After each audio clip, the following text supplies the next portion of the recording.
Exit poll है अमित शाह जी की chronology का हिस्सा है। पूरी तरह से इस एग्जिट पोल को डिनाई करता हूँ।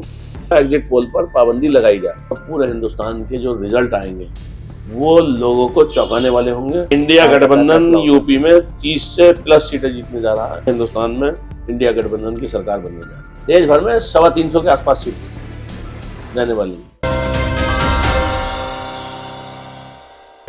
जैसे कि आप जानते हैं कि देश भर में लोकसभा चुनाव पूरे हो चुके हैं।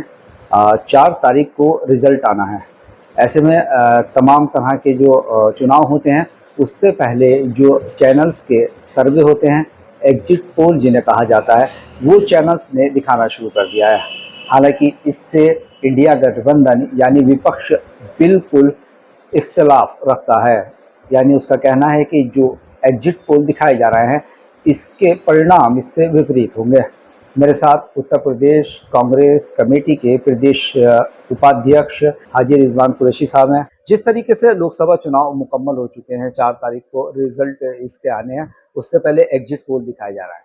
आपकी पार्टी कह रही है कि हम राहुल जी कह रहे हैं कि हम 295 का आंकड़ा पार करेंगे, तो वही बीजेपी भी ताल ठोक रही है कि हम 400 पार कर रहे हैं और चैनल भी ऐसे सर्वे दिखा रहा है इस तरह के। क्या कहेंगे? देखिए, ये जो एग्जिट पोल है ये अमित शाह जी की क्रोनोलॉजी का हिस्सा है और मैं पूरी तरह से इस एग्जिट पोल को डिनाई करता हूँ।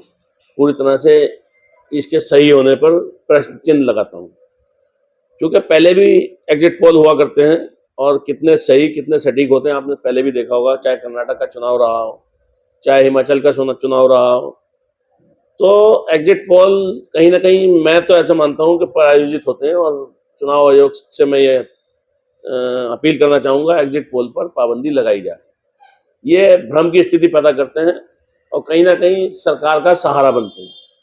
सरकार को अपने मतलब की मनमानी करने में उन्हें सहारा मिलता है इन एग्जिट पोल से। तो बाकी रहा सवाल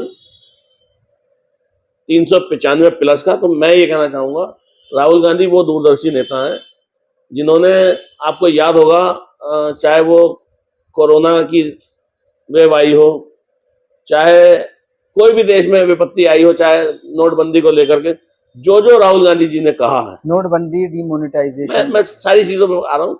जो राहुल गांधी जी ने अपने वचन अपने बयानों में कहा है, जब सरकार के फैसले हुए इस तरह के, जो कानून विरोधी भी हुए हैं और जन विरोधी भी हुए हैं, उन पे जब राहुल गांधी जी ने अपनी राय रखी है और जो कहा है वो अब तक पूरा हुआ है। ये आपके चैनलों ने देखा है, इस जनता ने हिंदुस्तान की देखा है। और राहुल गांधी जी ने कहीं ना कहीं हिंदुस्तान को वो एहसास करा दिया कि कोई अगर लीडर है, मास लीडर है, जो जनता के बीच जाकर के उनकी बात सुन सकता है, उनकी बात को समझ सकता है, वो अकेले राहुल गांधी है। बनने को मोदी जी जनता के लीडर बनते हैं, जनता के लीडर नहीं बन पाए, भले ही वो आपकी मीडिया के लीडर हैं। सर, मीडिया के लीडर नहीं है, वो सबके ही लीडर हैं, सबके लोकप्रिय है। तभी देखिए 2 बार से मोदी जी सरकार में है। अगर ऐसा होता तो नहीं बन पाता। तीसरी बार भी देखिए जो सर्वे आपको पता है पिछली बार मोदी जी बनारस से कितने वोटों से जीते थे? 4 लाख के आसपास, 4,42,000 वोट से जीते थे। मैं गारंटी से कह सकता हूं कि इस बार वो आंकड़ा 1 लाख पार नहीं कर पाए। ये मोदी जी की विफलता मानेंगे या सफलता मानेंगे? आपसे पूछना चाहता हूँ। ये तो चुनाव परिणाम बताएंगे। मैं बता रहा हूँ, मैं चुनाव में रहा हूँ, मुझे पता है। जो बीजेपी के लोग हैं उन लोगों से मेरी बात हुई है और उनके बाद लीडर आती स्मृति ईरानी, जिन्होंने पूरी पार्टी को कैप्चर कर रखा है। आप उनका हशर देखिएगा, वो कम से कम 2 लाख वोटों से हारने वाली है। अमेठी की जनता ने उन्हें नकार दिया और कहीं ना कहीं उनकी विफलताओं का ही ठिकरा है जो उनके सर फूटा है। मैं आपसे पूछना चाहता हूं कि मोदी जी ने अपनी जितनी स्कीम्स हैं जो थोपी गई गैर कानूनी तरीके से जनता के ऊपर थोपी, उन चीजों के ऊपर चुनाव क्यों नहीं लड़ा? अग्निवीर योजना का बड़ा ढिंडोरा पीटा जाता है कि अग्निवीर यूं अग्निवीर, कहीं पूरे चुनाव में उन्होंने अग्निवीर का नाम लिया? चुनाव किस चीज पर लड़ते हैं? मुसलमान हिंदू। चुनाव किस चीज पर लड़ते हैं? मस्जिद मंदिर। चुनाव किस चीज पर लड़ते हैं? अब उनसे पूछिए मणिपुर के ऊपर चुनाव क्यों नहीं लड़ते, मणिपुर के ऊपर जवाब क्यों नहीं देते। तो वो कहीं ना कहीं सोची समझी साजिश के तहत ये जो आपके एग्जिट पोल हैं वो हैं।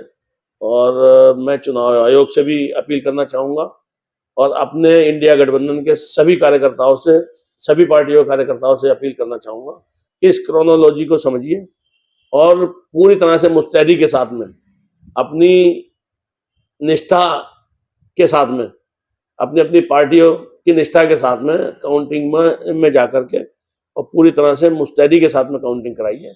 कहीं ना कहीं ध्यान भटकाने की उनकी योजना है। ये एग्जिट पोल, इन एग्जिट पोल के भरमाए में बिल्कुल नहीं आना। रिजवान भाई, जिस तरीके से आप पूरे यूपी में लोकसभा चुनाव में कई लोकसभा क्षेत्रों में आपने दौरा किया, आप गए, चुनाव भी लड़ाया आपने, ज़मीनी स्तर पर क्या देखते हैं? एक सवाल।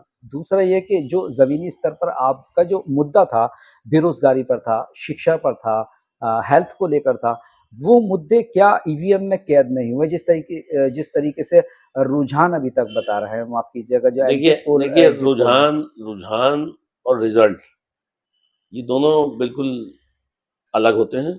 और मैं आपको बड़े दावे के साथ में, बड़ी मजबूती के साथ में एक बात कहना चाहता हूँ, उत्तर प्रदेश के और पूरे हिंदुस्तान के जो रिजल्ट आएंगे वो लोगों को चौंकाने वाले होंगे और जिसके एक्सपेक्टेशन शायद मोदी जी और बीजेपी और आरएसएस भी नहीं कर रहे होंगे, इस तरह के चौंकाने वाले रिजल्ट आएंगे, आप देखिए। यूपी में कितनी सीट जीत पा रहे हैं आप? यूपी में 30 प्लस सीट मेरा सबसे बड़ा राज्य है ये, यहीं से हार जीत का भी इंडिया कहा जाता है गठबंधन फैसला होता है। यूपी में 30 से प्लस सीटें जीतने जा रहा है। और आप देखिएगा हिंदुस्तान में इंडिया गठबंधन की सरकार बनने जा रही है। गुजरात वगैरह में तो सर जो एग्जिट पोल हैं उसमें तो फिर वही एग्जिट पोल है। एग्जिट पोल तो मैंने बताया ना, सरकार द्वारा प्रायोजित, लोगों को भ्रम की स्थिति उत्पन्न करने के लिए और कहीं ना कहीं लोग मतलब मायूस हो जाएं, घर बैठ जाएं, ये दर्शाने के लिए एग्जिट पोल कराए जाते हैं और सरकार द्वारा प्रायोजित होते हैं, 100% प्रायोजित होते हैं। आपके लीडर बोल रहे हैं कि 295 हमारी सीट है। मेरे लीडर की बात को मैं काट नहीं सकता क्योंकि वो 295 बोल रहे हैं, मगर मेरा ऐसा मानना है कि कम से कम 325 प्लस सीटें होंगी। आपने ये कहा कि मोदी जी अगर जीतेंगे तो केवल 1 लाख वोट से अगर वो जीत पाए तो, जो मैंने वहां जाकर के देखा, एनालिसिस किया, तो मैं तो ये मानता हूं कि मोदी जी की जीत नहीं होगी, वो हार होगी। अगर 4,42,000 वोट से जीतने वाला प्रत्याशी अगर 1 लाख वोट से या 1.5 लाख वोट से या 1.25 लाख वोट से जीतता है तो उसकी जीत नहीं है, वो हार काउंट होगी। ऐसे तो रिजवान भाई वो कहें कि आपके जो लीडर हैं वो अमेठी से चले गए, राहुल गांधी जी ने चुनाव नहीं लड़ा इससे देखिए, पहले। राहुल गांधी जी का चुनाव लड़ने का डिसीजन वो पार्टी का डिसीजन था और राहुल जी ने ऐसा नहीं है कि चुनाव नहीं लड़ा, बगल वाली सीट रायबरेली से चुनाव लड़ा। रायबरेली और अमेठी में कितना फर्क है, 30 किलोमीटर का फासला है कुल मिलाकर के। और मैं ये समझता हूँ, मुझे नहीं पता क्या रणनीति थी राहुल गांधी जी की या पार्टी की, मगर मेरा ऐसा मानना है कि अगर राहुल गांधी जी स्मृति ईरानी को हराते तो बहुत बड़ी बात नहीं थी। केएल शर्मा अगर स्मृति ईरानी को हराते हैं तो वो बहुत बड़ी बात होगी। अच्छा रिजवान भाई, चूंकि आप मुरादाबाद से बिलोंग करते हैं, मुरादाबाद में किस तरह के नताइज देखते हैं आप? क्या क्या देखते हैं आप? क्लोज फाइट देखते हैं, क्लोज कॉन्टेस्ट है, मुरादाबाद में क्लोज फाइट है, मगर 99% इंडिया गठबंधन जीता है। कुल मिलाकर कितनी सीटें आप ये बताइए देश भर में? देश भर में 325 के आसपास सीट्स रहने वाली है इंडिया गठबंधन। तो आपने देखा कि किस तरीके से कांग्रेस के दावे हैं। रिजवान साहब का कहना है कि 300 प्लस के आसपास इंडिया गठबंधन जीत रहा है। हालांकि अपने अपनी पार्टियों के अपने अपने दावे हैं। ये देखना दिलचस्प होगा कि आने वाली 4 जून को किस तरीके के परिणाम घोषित होते हैं। हालांकि उन्होंने एक बड़ा दावा प्रधानमंत्री को लेकर किया है कि पिछली बार बनारस से प्रधानमंत्री 4 लाख वोटों से ज़्यादा से जीत दर्ज की थी, जो कि अब की 1 लाख के पास आकर सिमट जाएगी। हालांकि ये तो वक्त ही बताएगा कि हिंदुस्तान की जनता किसके सर हमारा भी एग्जिट पोल है। प्रधानमंत्री का ताज पहनाकर। फरदीन के साथ में अब्दुल वाजिद अमृत, मुरादाबाद।